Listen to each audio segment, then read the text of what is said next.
Welcome back. California Governor Gavin Newsom admitting there is a crime crisis. He's finally putting forth a plan to try to stop it.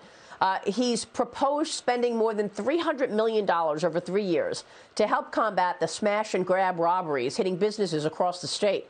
Under this proposal, local law enforcement will be placed in stores, and a new organized theft unit would be launched in the state's Attorney General's office. Joining me right now is Florida Attorney General Ashley Moody.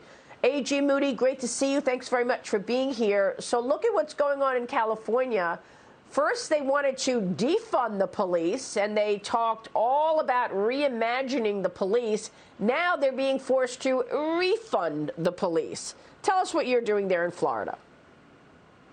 Well, they're being forced to refund the police, if that's actually where this money is going to go, because they have no choice. The numbers are starting to come out in these cities and areas where you have extremely radical leadership, both in a mayoral position or a prosecutor position, and it's really like rotting fruit. You can't tell right away as it's starting to rot from the inside, but when you see it on the outside, and when you start seeing murder rates skyrocket in LA over 50%, in Chicago over 50%, you have to start doing something about it, at least making a statement that you're going to step up and recognize there's a crisis. They really have no choice now. And the only way they're going to do this is if they get leaders and prosecutors that will start saying, we'll support the police, that you get prosecutors that will actually prosecute the cases that police are bringing to them, and they'll cut out this nonsense of dumping the jails, even those that are going to be a harm to society.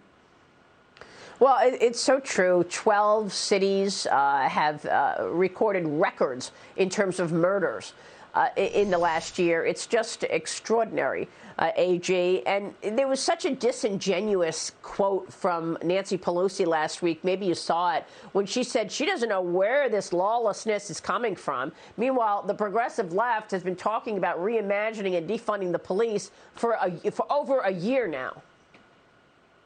It's a systematic dismantling of the criminal justice system from the inside out. You get these radical liberal prosecutors elected. I think they're Manchurian candidates.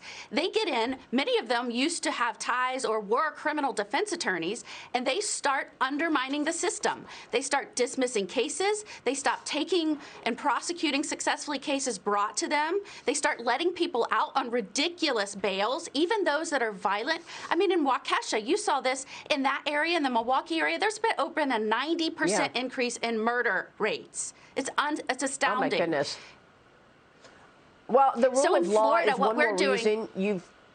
Exactly. Go ahead. Tell us about Florida, because I know businesses are flocking to Florida. Some states like New York implementing aggressive vaccine mask mandates. And your governor, Florida Governor Ron DeSantis, joined me yesterday on Sunday Morning Futures to talk about this. Here's what he said. I want to get your reaction. Hold on.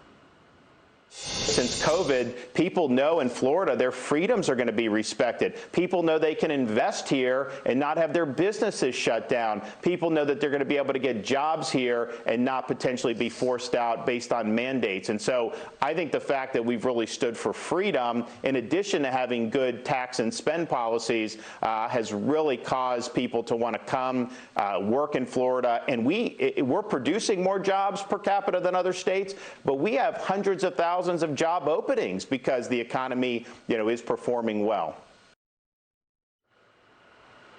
Just nails it because he understands. Tell us what you're doing, A.G. Moody. Well, Governor DeSantis and I know that, first and foremost, government exists to protect the rights of folks and to protect their safety within our states. And so we have always said, look, this is nonsense, not supporting law enforcement or cutting their funding. That's a dangerous step for a successful, prosperous state. And so we have not only said businesses, if you're in areas where your leaders are not supporting the safety of your community, move here.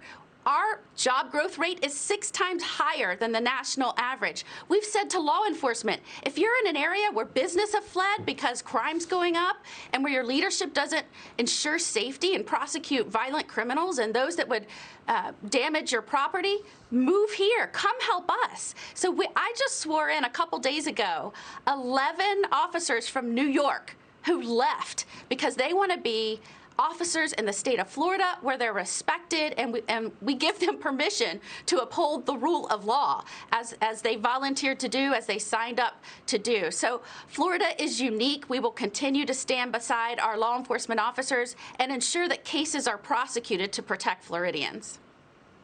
I'm so glad you mentioned that, A.G. Moody. Your swearing-in ceremony, we watched it. You swore in the first class of police officers who made that move to Florida.